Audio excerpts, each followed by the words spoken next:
Ladies and gentlemen, you may be seated. Your Excellencies, ladies and gentlemen, welcome to a conversation on driving African entrepreneurship. My name is Nozipho Mbanjwa from CNBC Africa in South Africa, and it's an absolute pleasure and it's an absolute honor to be back in Sharm El Sheikh once again. Now, Your Excellencies, I've had the privilege and the honor of being part of the conversations and the workshops that have been designed for young entrepreneurs. And the overriding theme that's come out of these conversations has been a challenge to us, young people, to think innovatively and to think sustainably about how do we begin to reduce the barriers that have the effect of dampening and maybe even slowing down our entrepreneurial ambition. And I've had the privilege of tapping into a couple of conversations.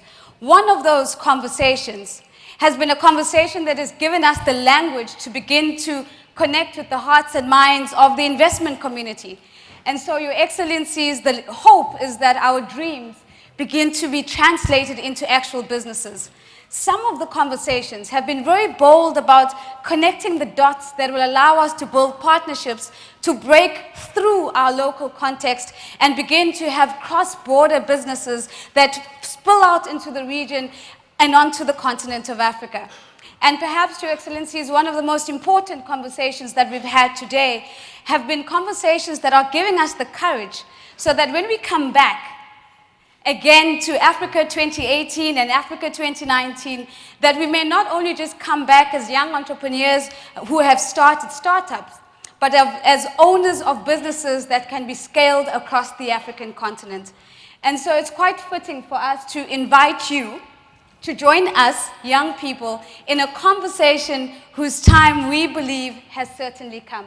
Thank you very much for being here.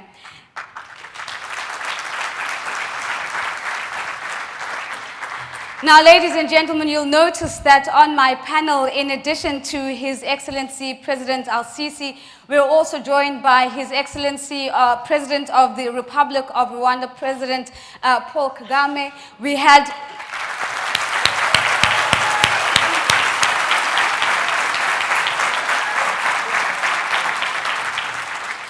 this morning, when we started off our conversations, we had the honor and the privilege from hearing from Tony Elemulu himself, and he gave us quite the challenge to begin to think innovatively and sustainably as young entrepreneurs. And we're quite honored that in his capacity as co-chair, and of course as the founder of the Tony Elemulu Foundation, he's joined us once again.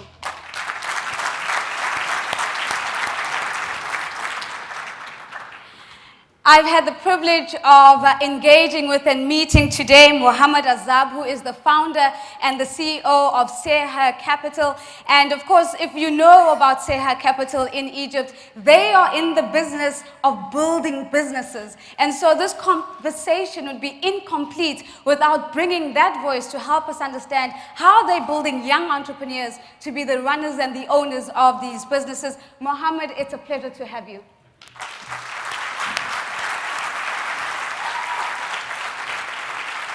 And I think each and every one of you will agree with me if I said that this conversation would be incomplete without the voice of a young entrepreneur. And so it is my singular pleasure to welcome my brother, John Bosco, who I've had the pleasure of interviewing on a number of platforms. He is a young entrepreneur, the founder and CEO of Habona in Rwanda, and he joins us today to share his experiences on how we may better support him and other John Boscos to be in the driving seat of entrepreneurship.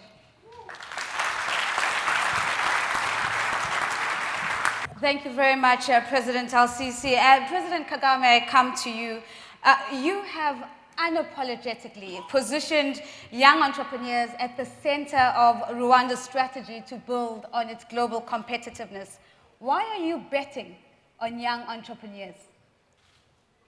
Well, because it's a sure bet when it comes to the young people of our continent.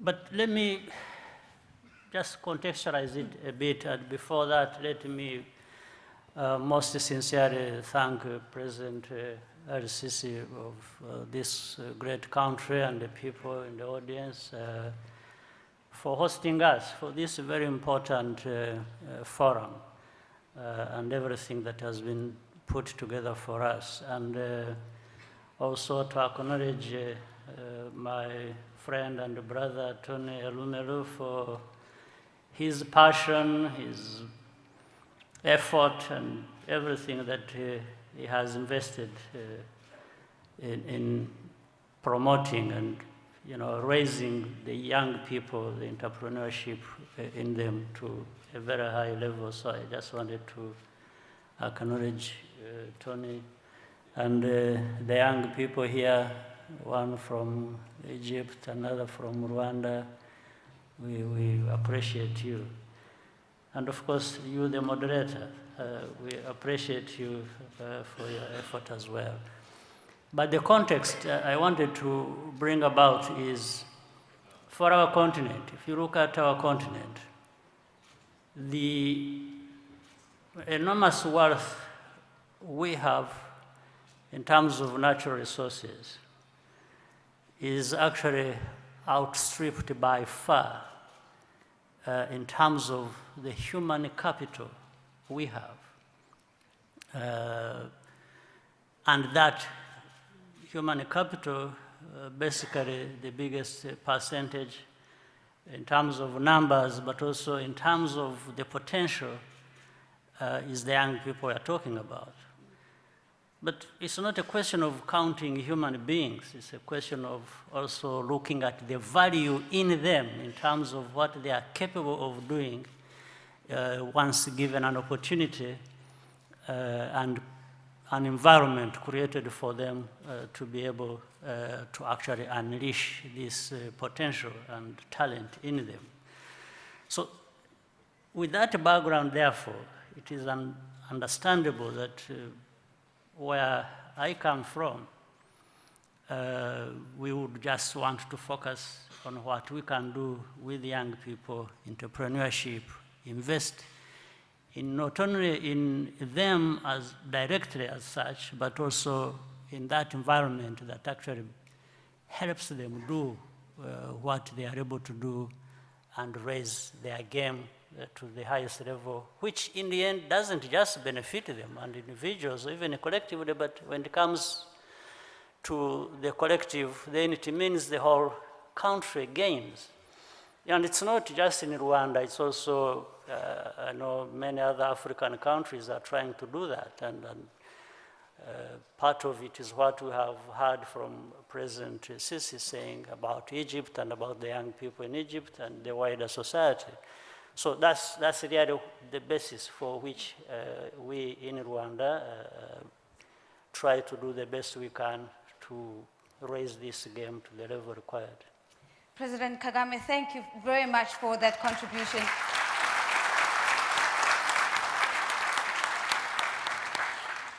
And for those of you who are tweeting, President Kagame says young people are a sure bet. I think that's a good tweet that's going to go out. Now, Mr. Elumelu, if we pick up on what we've heard from President El-Sisi and President Kagame, I'd like for you to perhaps just focus on two things very briefly. The one is whether we have identified the levers that need to be leveraged or unlocked if we're going to see young people in Africa being more than just the demographic statistics that everybody quotes as an investment opportunity. And the other, if you could think about what excites you most. I mean, as a person who's got his pulse very closely to what young people and young entrepreneurs are doing on the continent, what is the single most exciting entrepreneurial opportunity that you are seeing for African youth and that you hope that we will grab and run with? Let me further join my big brother, the president of Rwanda, to say thanks to the president of Egypt for this opportunity and for indeed prioritizing the African youth, making the Young Entrepreneurs Day the first in this whole program shows clearly that Mr. President and the good people of Egypt do recognize the role and importance of our youth. And that is how it should be.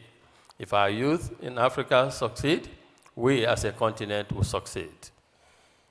And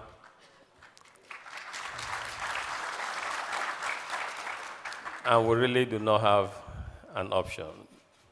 So it's good that our leaders, political leaders, President Kagame and President El-Sisi are paying significant attention to this. So on behalf of African entrepreneurs, I say well done to the presidents. Thank you very much.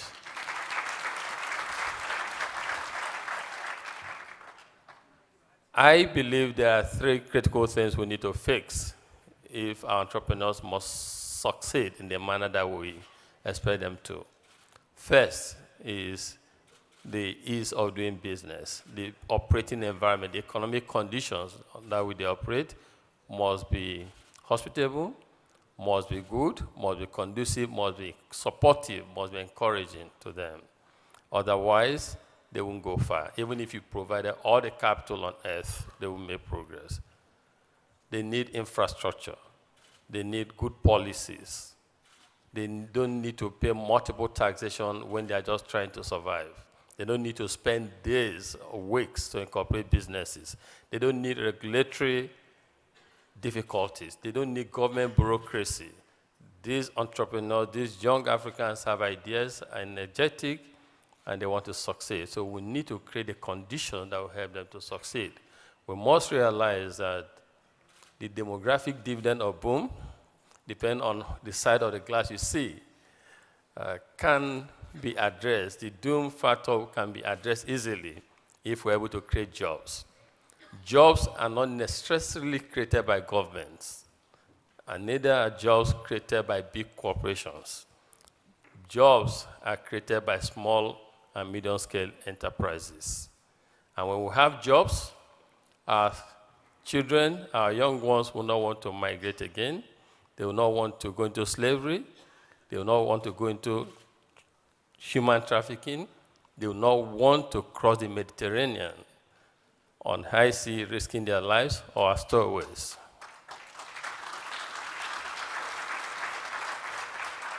So we need to help them to succeed. The good thing about the African entrepreneurs or youth is that they are very, very innovative. They are hardworking. They want to succeed. They are not necessarily interested in handouts. And I speak from experience. I speak as someone who supports 1,000 African entrepreneurs every year from across the 54 African countries. I speak to them. I interact with them. We do research. We monitor their progress. They want the right economic conditions to succeed. They don't want handouts. They believe in their intellect and ingenuity. And if we support them, they will succeed. And all of Africa will succeed. Our young men and women are eager to make a difference. They believe that their ideas can indeed transform Africa. What they need is support from us. On the second question, there's a lot. And as President Kagame said, we have huge abundance of resources, natural and human capital on the continent. Our population on its zone is a huge economic factor. And the natural resources we have is another. Arable land in Africa is second to none in the world. So agriculture is huge.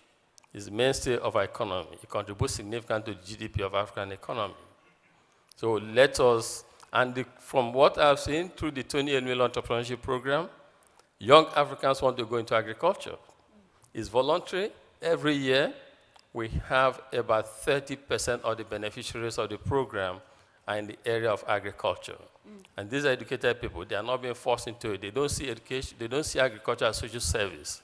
They see agriculture as business. So I see that as low-hanging fruit. Arable land, people who are committed and interested in going to that space, huge market, there's nothing as huge as that. And of course, the digital world is upon us. The digital economy is here, and our guys have immense intellect. They just have ideas, and they just need the support of every one of us to get there. Thank you. you very much. Thank you very much for that. Mr. Azab, from what I hear from Tony Elemulu is that the opportunities are plenty. But it's important to make a note whether what the state of entrepreneurship looks like, not only in Egypt, because I know that Seher Capital has worked more than just Egypt. So in your view, we've heard that we need to focus on the environment and the ease of doing business and creating a conducive environment for entrepreneurs. But from your point of view, what is the state of entrepreneurship? If you look at the entrepreneurs in Egypt and in other regions where you've invested, how would you characterize Africa's entrepreneurs, and are they fit for the challenge of taking Africa to the next level? Thank you very much. It's a pleasure and honor to be among President El-Sisi, President Kagame, and everyone in the hall, our fellows Africans and few non-Africans. If you allow me, I would speak in my native language if you want to adjust your speakers.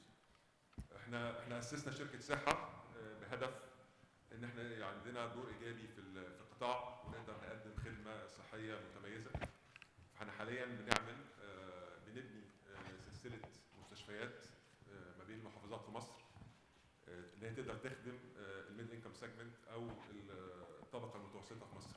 احنا بنستثمر اكتر في الاماكن اللي معظم الناس ما تروحهاش، احنا مش موجودين في العاصمة قوي، بنروح الحتت في الدلتا في الصعيد اللي المستثمرين اللي بيجوا من بره او من داخل مصر عندهم نوع من القلق او مش متعودين يعملوا شغل هناك.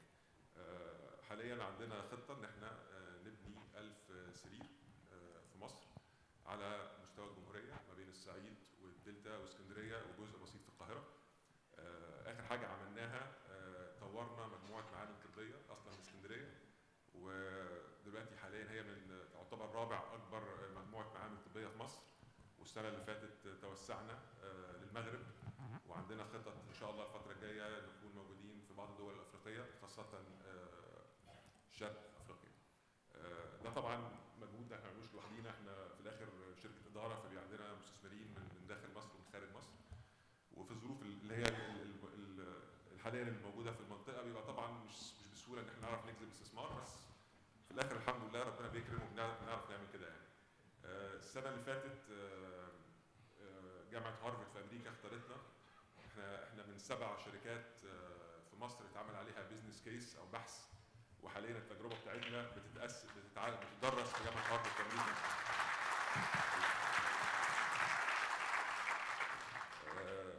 التكريم والنجاح البسيط اللي احنا عملناه ده ما كانش ينفع غير وده كان نتاج ان احنا جزء من مجتمع رواد الاعمال في مصر او الايكو سيستم بتاع الانتربرنورشيب. المجتمع ده ان الناس كلها شغاله فيه بروح جامده جدا، الكل بيساند، كل واحد بيقوم بالدور بتاعه، من اول رواد الاعمال للمؤسسات اللي داعمه للاستثمار زي مؤسسه انديفر اللي كان اول رئيس مجلس اداره ليها كان المهندس نجيب ساويرس في مصر، لبرضه رايزا اللي كان عندهم مؤتمر ناجح جدا الاسبوع اللي فات، لبعض المؤسسات العلميه زي الجامعه الامريكيه وشركات الاستثمار المباشر وشركات راس المال المخاطر الفي سيز والانجل انفسترز. بس كان دايما عندنا فجوه ما بين المجتمع رياده الاعمال والحكومه، ما كناش عارفين نتقابل مع بعض، كان اللغه اللي احنا بنتكلم بيها مختلفه. الكلام ده اختلف من اول لاخر فتره، وده يرجع بكل صراحه للقياده الجديده لوزاره الاستثمار والفريق الممتاز الموجود في الوزاره.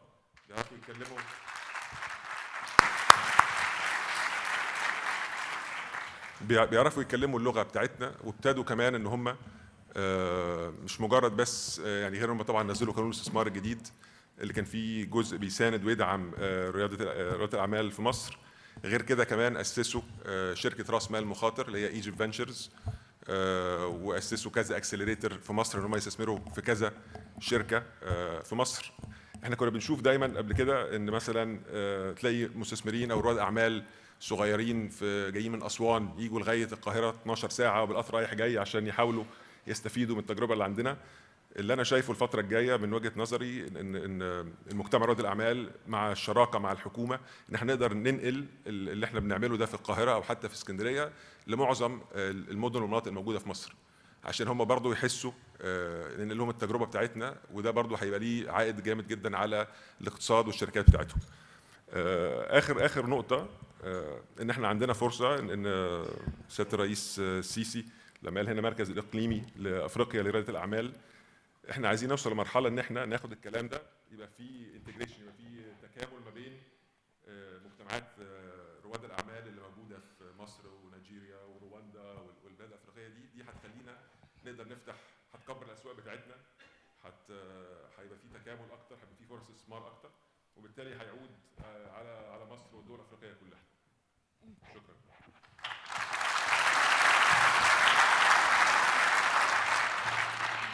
Thank you very much, Mr. Zab, and I think we're going to come back to the conversation around ecosystems, because I think the regional center is perhaps one of those examples around how do we build that supportive ecosystem around entrepreneurs, and I think that's a very important point to come to. But perhaps the most youthful and most important voice on the panel is yours, John, because when President El-Sisi started, he said, the future is theirs. And I think he was talking about you as an example. The future is sitting here with us. And so I'd like you to do two things for me. The first one is just to briefly and very concisely give us a sense of your business and what you are achieving in Rwanda, but also maybe then address what we've heard here today. What do young entrepreneurs really need if they are going to become, as we see on the screen behind us, the drivers of African entrepreneurship? What do you need for your business to expand, to grow, to go into the regional space, to become a continental business, and as President El-Sisi said, to become an international business as well? Thank you so much. But first of all, I would like to assure President Sisi that what he said is going to come very soon. We are working very hard to make it real. So first of all, thank you so much. It's an honor to be here. Thank you, President Sisi, for having us here, and special thanks to my president, Paul Kagame, of course. So, my name is Jean Bosco Nzeimana. I'm the founder of Abona Limited. The background for me to found this company is that when I was growing up, I was born in a rural area where the overwhelming majority of the people don't have access to clean fuels, just like other developing countries. So this implies that many people use wood charcoal for their cooking needs. And of course, millions of trees are cut every year to satisfy this fuel need alone. So growing up in such despair, I saw an opportunity to link waste recycling and provision of green energy. So that's where I ventured into a research to see how we can use organic waste in providing clean burning briquettes that can be used as a sustainable replacement to the wood charcoal that people have been using without any switching costs for people who are just switching from using wood charcoal to the use of our new affordable and clean burning briquettes. So when we were doing this, we started with a lot of challenges, of course, but the main challenge for young people is trust. And of course, when you are not trusted, it's very hard to get funding. But thanks to the special leadership chaired by our president, we now have a conducive environment whereby young people are able to practice, to innovate their ideas, and showcase it to a wider audience so that we can be able to attract funding. For now, I've been able to scale my initiative, and we've reached about 1,000 households and institutions, and we have created more than 25 permanent jobs. So for this to really happen, or of course to create more Jean Boscos in different parts of the country and Africa in general, we need to change the narrative. We need to change the way we perceive young people. We need to see potential in young people. We need to trust them. We need to fund their initiatives. And President Sisi talked about so many initiatives, here in Egypt to promote entrepreneurship. And Tony and Meru also talked about different initiatives. And in Rwanda, we are progressing because we also have similar initiatives like Youth Connect, Awards, and the other initiatives to identify those potential young people who are doing something and then invest in them so that they can scale their initiatives. So for now, I'm very optimistic than never before. And I think next year, you'll see us here, not just our names sitting here, but we'll be using our products. Thanks very much.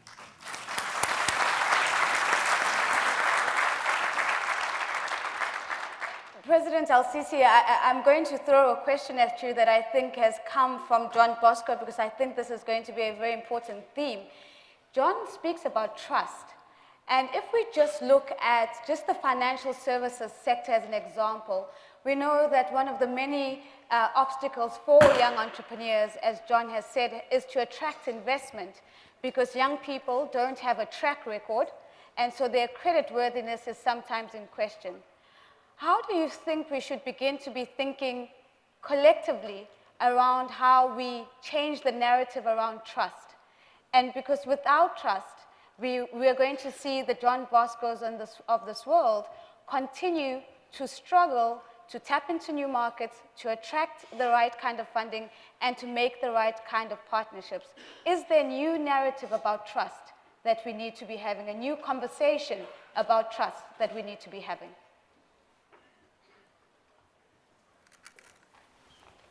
خليني في الأول إن أنا أوجه للرئيس كيجالي مرة تانية ولجون التحية، لأن احنا أثناء زيارتنا لبلادهم شفنا نتائج الجهد اللي بيتكلم عليه جون بشكل أو بآخر، لأن احنا شفنا عاصمة، المكان اللي احنا كنا موجودين فيه قد إيه كان منظم وكان مرتب وكان يعني نظيف جدا جدا، وده جهد أكيد جون بشكل أو بآخر شارك فيه.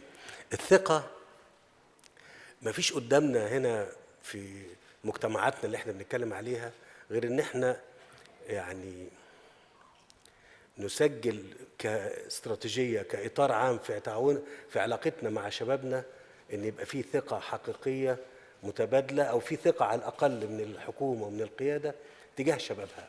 وده لو انعدم كأساس نتكلم فيه مع بعض، لو انعدمت الثقة او انعدمت الإحساس بأن الشباب هم زي ما قلت كده في البداية هم المستقبل والأمل والطموح، وبالتالي لهم الحق علينا أن احنا نعطيهم الفرصة، والفرصة بتيجي من ضمنها أن يكون في ثقة. أنا عايز أقول أن احنا هنا في مصر أتحنا لشباب مصر ولرجال الأعمال والمستثمرين، بنتكلم على الصناعات الصغيرة والمتناهية الصغر، مبلغ 200 مليار جنيه. صحيح في إجراءات بتتعمل، لكن الإجراء إن احنا نتيح مبلغ في دولة ظروفها الاقتصادية صعبة 200 مليار جنيه بمعدل تقريبا 50 مليار جنيه كل سنة لصالح هذه المشروعات. أنا عايز أقول إن ده في حد ذاته ثقة، إن احنا نحط هذا الرقم لشبابنا ونقول له إن أنت متاح لك هذا التمويل بقروض بفوائد تعتبر محدودة جدا صغيرة جدا. أنا بعتبر دي بداية تقديم الثقة من جانبنا لشبابنا في مصر. لكن كمان الثقة مش بس إن احنا نقول إن احنا نوفر التمويل، لكن احنا كمان نساهم في صياغة وإعداد الشباب وتقديم خريطة استثمارية ونعطيهم الفرص المتاحة في بلدنا عشان الثقة تبقى في محلها. لأن أنا ممكن النهاردة الشاب يبقى جاد وعنده إرادة ومستعد يشتغل، ولكن الفكرة اللي موجودة قد لا تكون قابلة للنجاح، يبقى أنا هفقده ثقته بنفسه وثقته في العمل. فإحنا كمان بنقدم بالإضافة لكده مش بس التمويل، ولكن بندي خريطة استثمارية عن الفرص اللي ممكن شبابنا هنا، أنا بتكلم على مصر، ممكن إن هو يشتغل ويجد فرصة فيها حقيقية لممارسة عمل ينجح فيه. بالإضافة لكده طبعا لابد إن احنا بالاضافه للفرص او الخريطه الاستثماريه اللي بنتكلم عليها او الفرص اللي احنا بنقدمها لشبابنا، ان احنا كمان نتيح له التدريب والتاهيل، وكمان يمكن دراسات الجدوى الخاصه بهذه المشاريع.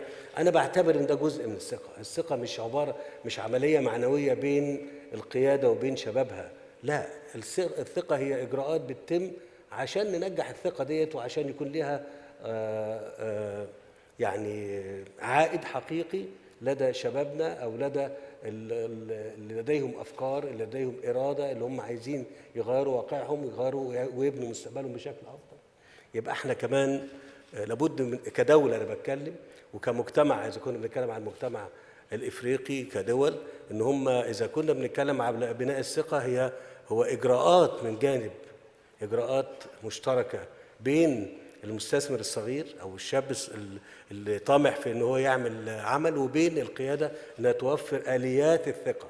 اليات الثقه اللي هي المشاريع وفرص الاستثمار، التمويل اللازم بفائده بسيطه جدا، وان امكن بدون فائده اكتر، يبقى ده امر رائع. ثم كمان الخريطه الاستثماريه، ثم التدريب والتاهيل ودراسات الجدوى وما الى ذلك. ان ما كناش هنعمل كده، يبقى انا اتصور ان احنا النتائج اللي هتتحقق هتبقى نتائج متواضعه، مع اللي هتبقى على عكس طموحات شبابنا. الشباب دايما عنده طموح كبير، فلما كناش نديله على قد هذا الطموح، احنا كده بنحجم ونلجم طاقاته وقدراته، ويمكن تكون في النهايه النتيجه مش، قد يكون فيها شيء من الاحباط، وده مش مطلوب ان احنا نوصل. شكرا.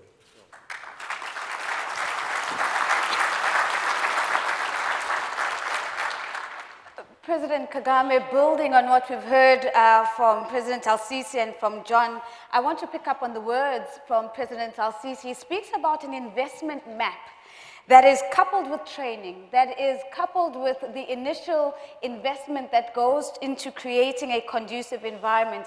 And essentially what I'm hearing is that President El-Sisi is talking about investing in ecosystems that don't necessarily just focus on supporting a handful of entrepreneurs, but creating the space for hundreds and thousands of entrepreneurs to flourish. My question to you is that, with the advantage of technology and innovation that we are already seeing in Rwanda, how do we build more ecosystems and more sustainable ecosystems that have continental reach and are not limited to the national boundaries that we often see in Africa? First, I completely agree with President El-Sisi, what he has just said. We've got to look at many things, but above all, look at how we scale up so that it doesn't remain with one person, one specific geographical area, but rather spreads across the continent. And let me just give an example here using what I have experience with. In our country, in an attempt to create the kind of ecosystem we are talking about, and then looking at things on a wider scale. For example, there is a triangle here. We have created knowledge, skills, institutions, where you also see technology at work, because technology in many ways creates efficiencies, expands the scope of an idea and translates into something much bigger to solve a problem. So we have that. And then, so we have created institutions around that.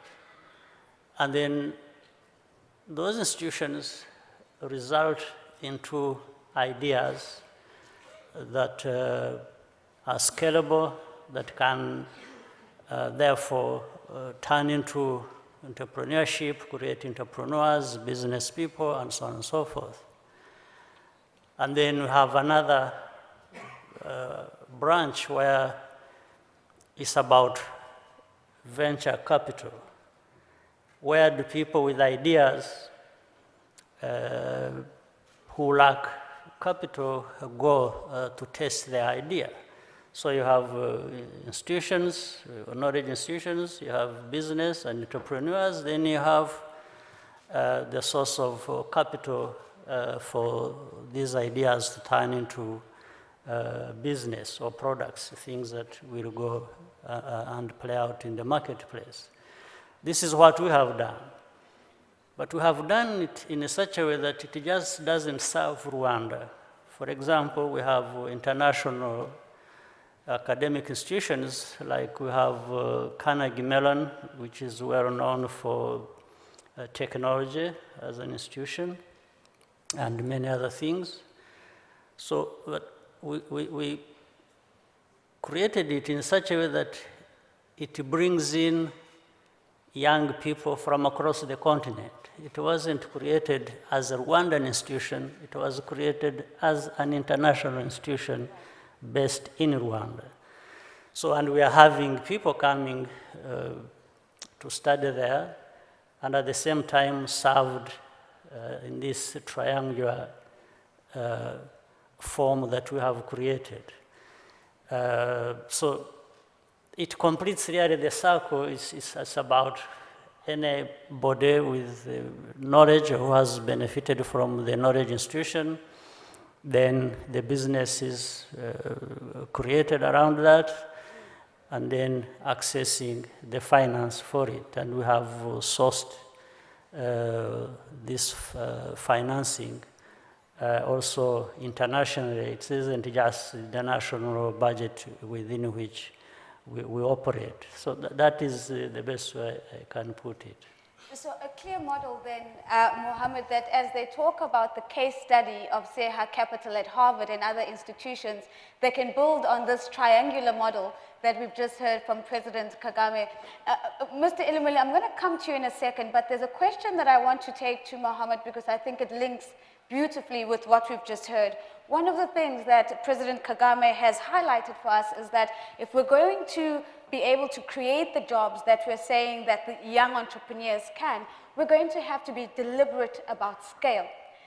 In your view, what do you think hampers young entrepreneurs from growing their businesses and expanding their businesses? Oftentimes, we get stuck in startup phase, and beyond seed capital, there's usually a difficulty into going into what I call momentum capital. You almost need momentum money to keep going.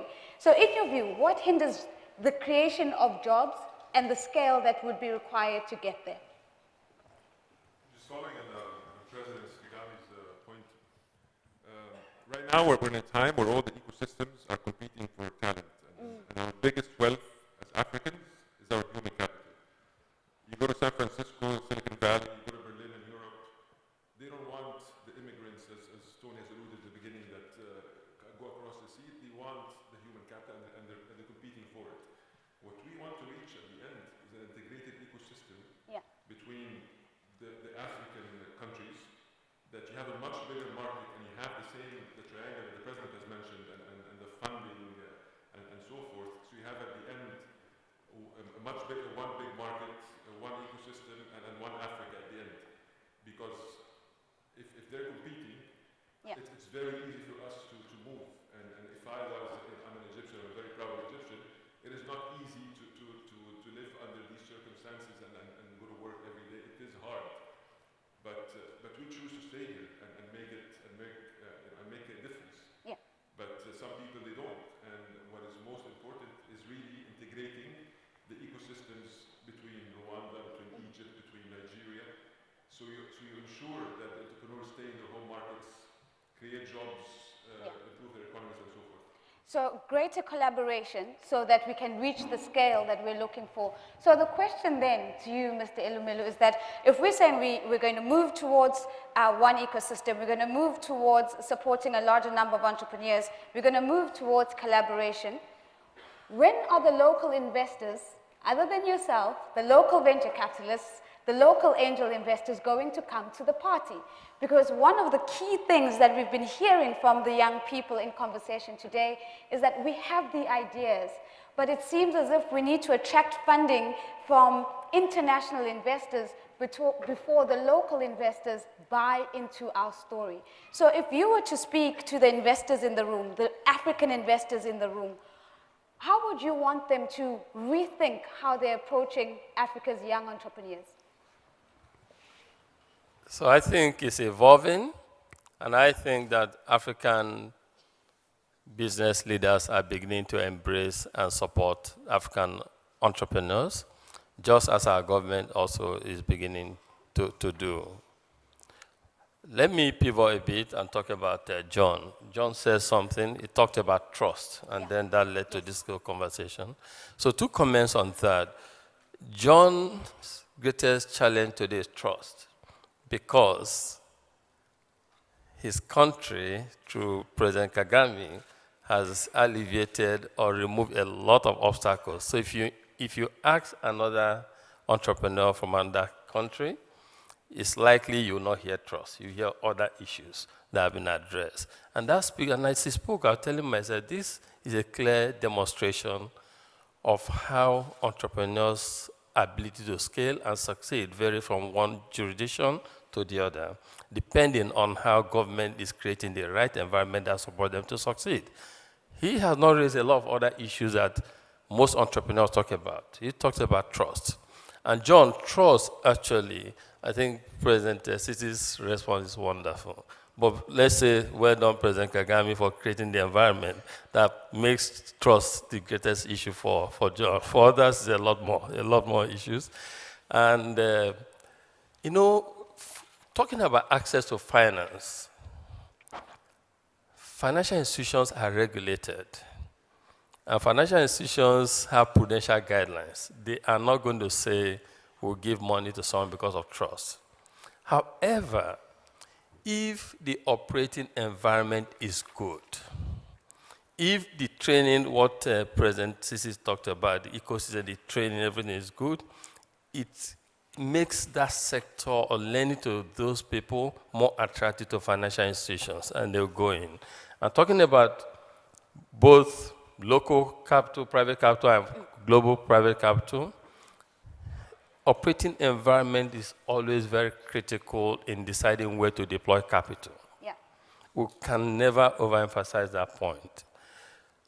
But what I see from experience is that in the past, and that's why I say it's evolving, African rich people used to save their monies abroad. They would not want to invest on the continent. That is despicable. It's changing, but where it's not changing fast enough, we should accelerate that.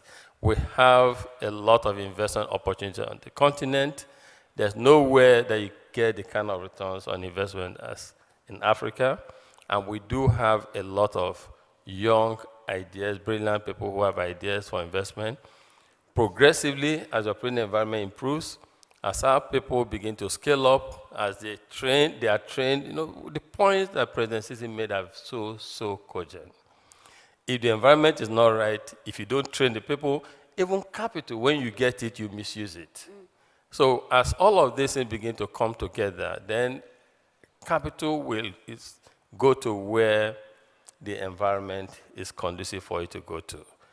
We need to make sure that our entrepreneurs who are energetic, enterprising, that we support them with training. That is why, for instance, the Tony Elmelu Foundation, beyond the seed capital we provide to them that is non-refundable, we train them for 12 weeks to make sure that they know how to organize businesses, keep financial records, deal with issues of market, etc., so that when success begins to come, they can even manage success very well. I think that the African entrepreneurs, aspiring entrepreneurs, should pay significant attention to scaling, retooling themselves, preparing themselves for the business they want to go into. They should think long-term. They should be hardworking, they should be disciplined, they should stay focused, and make sure that consumption, whatever they earn today, is not consumed immediately. It's important to inculcate the culture of savings because, to a large extent, apart from venture capital funds, commercial banks don't give that kind of money capital that SMEs are looking for.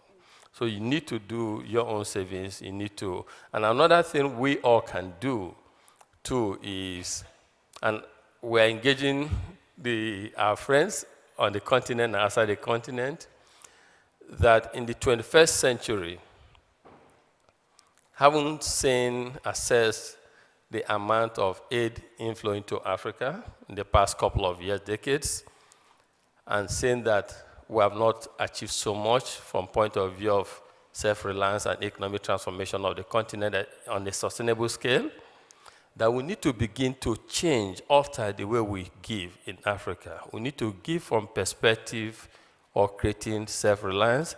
We need to give from perspective on making sure that people can become fishermen, so to speak.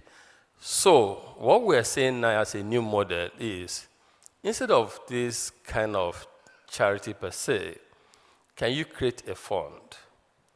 Can you create a fund to support these entrepreneurs? 2, can you provide risk guarantees, risk cover, to support these entrepreneurs? If we do that, it will help significantly to help us in helping us to achieve what we want to do. And I must mention that AFD, the French Development Agency, is pushing this. We've just signed the memorandum MOU with them to support African entrepreneurs to provide 70% risk cover for their access to capital they want to have access to. So that is a kind of thing I want to speak to friends of Africa who are in audience here to say, and to local African business and that business people, let's save on the continent. It creates capital formation on the continent. It helps to drive economic development, and it helps our young ones to prosper. To the friends of Africa who are here, let us re-examine how we engage in Africa to achieve self-reliance on the continent. Thank you. Thank you very much. I think the challenge is quite clear. Can we put funds over charity? And can we put forward risk cover or risk guarantees that allow us to be the first movers in terms of investing in young people? So the final word, John, I want to come back to you before we showcase some really innovative young entrepreneurs that we're going to show on screen in a short while. So, John, we have spent a lot of time talking about the environment and how that's important to entrepreneurs. We spent a little bit of time talking about how do we build ecosystems and what needs to be in those ecosystems. We've spent a lot of time talking about how we need to collaborate so that we can build the right scale and we can see the jobs coming through. And we've even, I hope, tugged at the heartstrings of some of Africa's rich so that they can begin to give with a purpose and give towards self-reliance. I'd love to get your reflective thoughts on this conversation. As a young entrepreneur, do you feel heard? And I'm going back to the point that President El-Sisi made, because he started off when he said, young people, we've heard your criticism, and this is why we're having this conversation. Do you, as a young person, feel heard? And do you see how this conversation will unlock value for other John Boscos on the African continent? Yeah, thank you so much. I think in a nutshell, the problem is that we want young people to fit in the current system, whereby just major players are like running their businesses. So we want young people to catch them up, but they don't have experience. They still need more time to experiment, to try their innovations. They still have, to spend that time in order to establish, to test their models.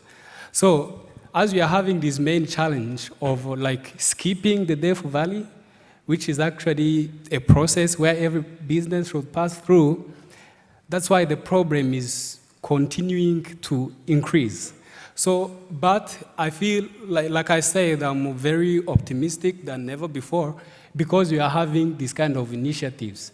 Because if I remember well, over the past 10 years, I've never had this issue, like this kind of, young entrepreneurs day happening where young people are given platforms to speak, to express their concerns. So this is a major sign that things are changing for the better. And I think creating all these kind of platforms to hear young people and to design programs that fit with their needs is going to make it possible, instead of just saying you are getting started and you are applying for a loan that is going to require you to pay 15% of interest every year, while you are just getting started and your model is not even proven. So that means we are sending young people to hell. So, but now that we are designing suitable solutions to their need, it is going to change the narrative and we are going to see young people thriving. So thank you very much for providing this kind of environment. Thank you very much, John. The narrative is changing and it starts here. Now, President El-Sisi and President Kagame want to make an additional comment, so please bear with me, organizers. I know that you are giving me the look that says you need to wrap, Please, just give me a few more minutes. So, President El-Sisi, I'll give you an opportunity to make a brief comeback. President Kagame, I'll give you an opportunity, and then we're going to showcase some amazing youth entrepreneurial talent on the continent. So, it's over to you, President El-Sisi. أنا بشكرك مرة تانية إن أنت أتحتي لي الفرصة ديت، لكن أنا عايز أقول لكم بما إن إحنا موجودين كلنا هنا مع بعض على تجربة إحنا بنحاول نطبقها في مصر. إحنا اتكلمنا عن الثقة واتكلمنا على إتاحة الفرصة للشباب. ولكن عايز أقول إن المسار ده لما بيجي ينزل من التطبيق النظري إلى التطبيق العملي ويبتدي الشباب تتحرك عشان تجد فرصة حقيقية للاستثمار أو إن هي تبقى تدخل هذا المجال، مجال ريادة الأعمال وتنجح فيه، بيتقابلها تحديات كثيرة جدا. وبالتالي احنا كان لنا مقاربة مختلفة واسمحوا لي ان احنا نكلمكم عنها. احنا في مصر لما لقينا ان احنا عندنا في مصر هنا 65 مليون او اقل شوية تحت سن ال40، وعندنا ملايين من الشباب عايزة فرص عمل وعايزة تشتغل وعندها امل في غد افضل.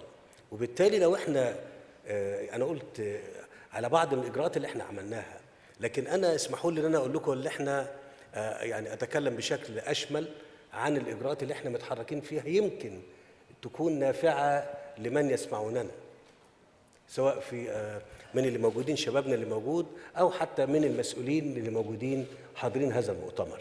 إحنا لما لقينا إن المسار هيكون طويل وممكن العقبات اللي موجودة أي شاب وهو متحرك فيها يجد نفسه مش قادر يستكمل ويفشل، وهو زي ما قال جون ان الفايده تبقى 15 او 10% او حتى اقل من كده، هي بالنسبه له يعني سيف على رقبته، لان هو في التزام عايز ينجح وعايز يسدد القرض اللي خده وعايز يسدد خدمه هذا القرض. احنا على كل حال فيما يخص القرض احنا حاولنا نكون يعني اقل ممكن زي ما اقول 5%، ولو كنا نقدر نخليه صفر كنا خلينا صفر عشان ما نحملش الشاب باكتر من كده. لكن احنا كنا حريصين على ان احنا نعمل فرص حقيقيه للشباب. انا هقول كلام انا رتبته كده عشان اتحدث عنه، وعايز اقول ايه. احنا قلنا ان احنا هنجهز مناطق صناعيه بشكل مختلف عن الاشكال اللي كانت بتقدم قبل كده. في مصر كانت المناطق الصناعيه بتعطى لمطورين صناعيين، المطور ياخد ويبتدي يطرح هذه الأراضي للمشاريع المختلفة أيا ما كان حجمها، صغيرة متناهية الصغر أو متوسطة، ثم يبتدي يتحرك فيها. الموضوع ده كان بياخد تقريبا من 3 ل 4 ويمكن أكتر من كده كمان كعدد سنين. احنا قلنا لا، احنا هنختصر الموضوع ده وهنبتدي نعمل مناطق صناعية نجهزها، وحطينا فيها المشروعات اللي فيها فرصة في مصر. مصر دولة فيها 100 مليون، حجم السوق اللي موجود فيها لو تم تلبيته في كل مطالبه، انا اتصور ان احنا هنعطي فرص عمل لكل شبابنا منتهى التواضع، فرص عمل لكل شباب ان هم يقدموا لل100 مليون احتياجاتهم. فاحنا اتكلمنا على مدينه للاساس، ودي احنا دي فرص موجوده في مصر. اتكلمنا عن مدينه لصناعه الجلود في مصر، ودي فرص موجوده في مصر. اتكلمنا عن مدينه لصناعه السجاد في مصر، ودي فرص موجوده في مصر. اتكلمنا عن مدينه لصناعه المنسوجات. اللي انا بتكلم فيه ده احنا شغالين فيه دلوقتي في مصر، شغالين فيه عشان نتيحه بان احنا يعني نختصر الاجراءات اللي الشاب بيتقدم فيها عشان يشتغل. بدل ما يبدا المشوار من الاول، انا بقول له تعالى ادخل يمكن في الربع الاخير بس، اللي هو جهدك وارادتك في العمل، لكن انا قطعت بيك المشوار اللي انت كنت هتقضي فيه وقت كبير في انك تدرس مشروع ثم تتحرك عليه ثم تشوف التمويل بتاعه والقصه اللي احنا عارفينها. لا احنا قلنا لا احنا هنعمل حضانات صناعيه وحضانات زراعيه.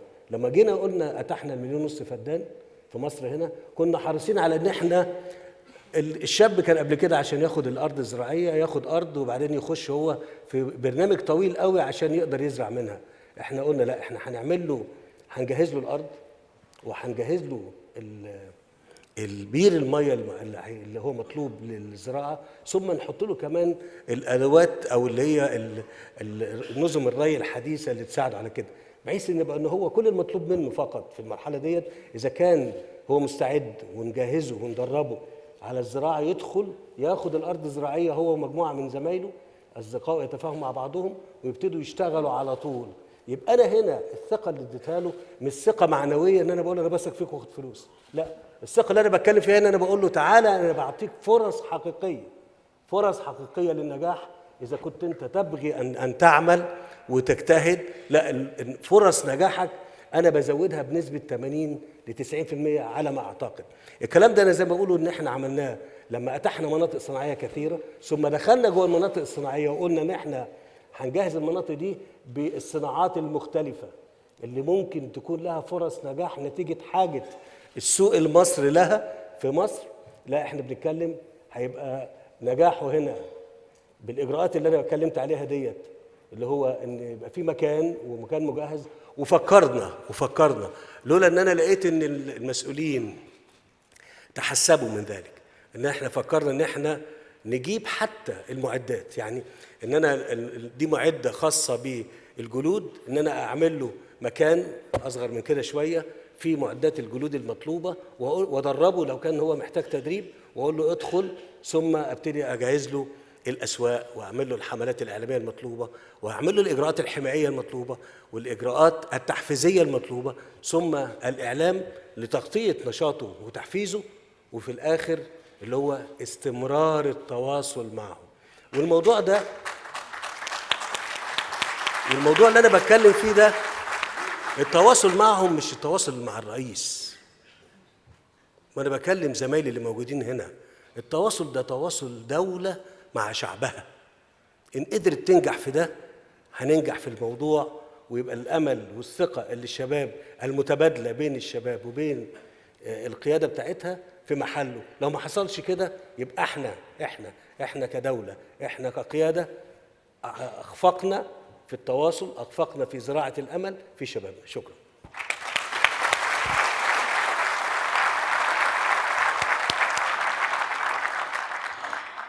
President El-Sisi, thank you very much. I'm going to pick up on the number that you shared with us because this is a very big number. 80% success. And of course, as you would know, President Kagame and Mr. Elemulu, the rate of failure when it comes to new businesses is exceptionally high. And for us to have a tangible target to move towards 80% success of these businesses is a very strong rallying call. So thank you very much for that contribution, President El-Sisi. Now, as I move on to the final comment from President Kagame, and I think you wanted to weigh in on some of the comments that we had from the panel. President, please go ahead. Well, thank you. I wanted to weigh in on the issue of trust, which I thought people raised, and Tony expanded on it, and I thought it was more important. But I wanted to do it in such a way that I may be positively provocative. In a sense that I don't want any one of us to have a free pass. Yeah. When we are talking about trust just doesn't happen. Yeah. It just doesn't happen. Trust must be created, must be nurtured. And therefore, all parties have something to do so that this trust happens. And for the side of governments or policy people and so on, I think we have known and talked about so much about what they need to do that probably most of us have not been doing. And therefore, we need to make a lot of improvements. I'm particularly talking about the youth entrepreneurs. We have been talking about it so much, and of course, there's no question, it's not a debate I'm creating about the importance of that and so on. I'm always saying it's important that the young people also, as entrepreneurs and so on, and through different innovations, they come to understand that there is need to work hard, to try and keep trying, but not fail to try. Yeah. And make sure that there is nothing going to come for free, much as we would wish that that happened if it would happen. So that we don't create a situation where you will have a situation dominated by a blame game. They didn't give me this, they didn't allow me to do this. When you find the blame game going on, then you know there's something wrong happening in that situation. So young people, everybody for that matter, we need to up our game. We really need to keep trying. And that's mainly what I wanted to say, so that young people feel they are owed something, Yeah. rightly so, but they owe something. First, they owe it to themselves.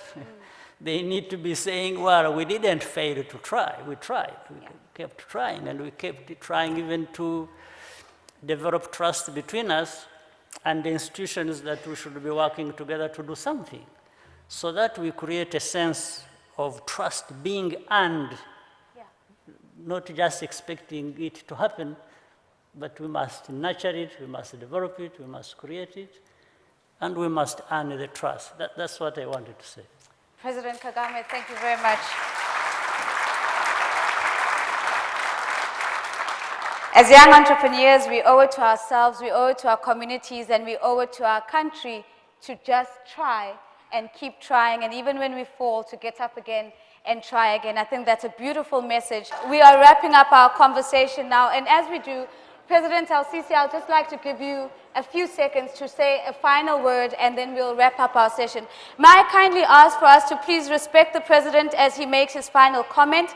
May I ask you to all be seated once again? Thank you very much. I do appreciate your cooperation. May I ask you to be seated? Thank you very much. I do appreciate your cooperation.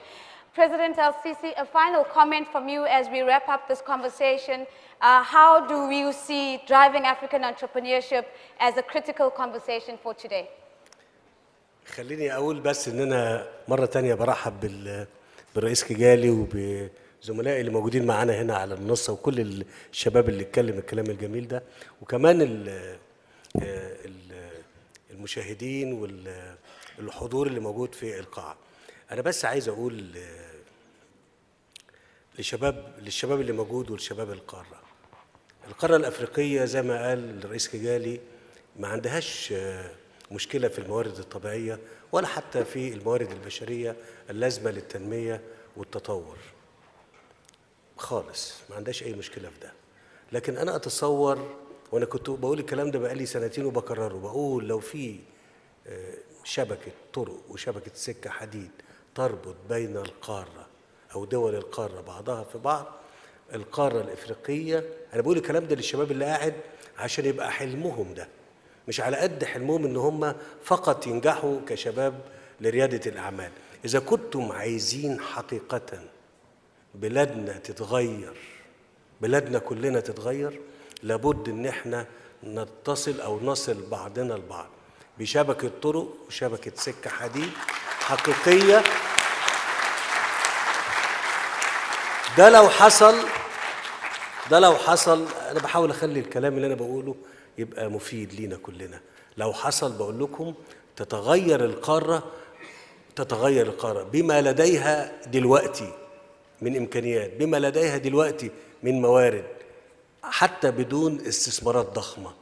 لو اتعملت الشبكة ديت وبقينا نقدر نتصل ببعضنا البعض، أنا أقدر أركب قطار وأروح رواندا أو موزمبيق أو السنغال، سواء كان بالطريق البري أو السكة الحديد. أنا بقول لكم الدنيا تتغير في خلال 10 سنوات، والقارة الأفريقية هتبقى لها شكل تاني مختلف. مش بس كشباب،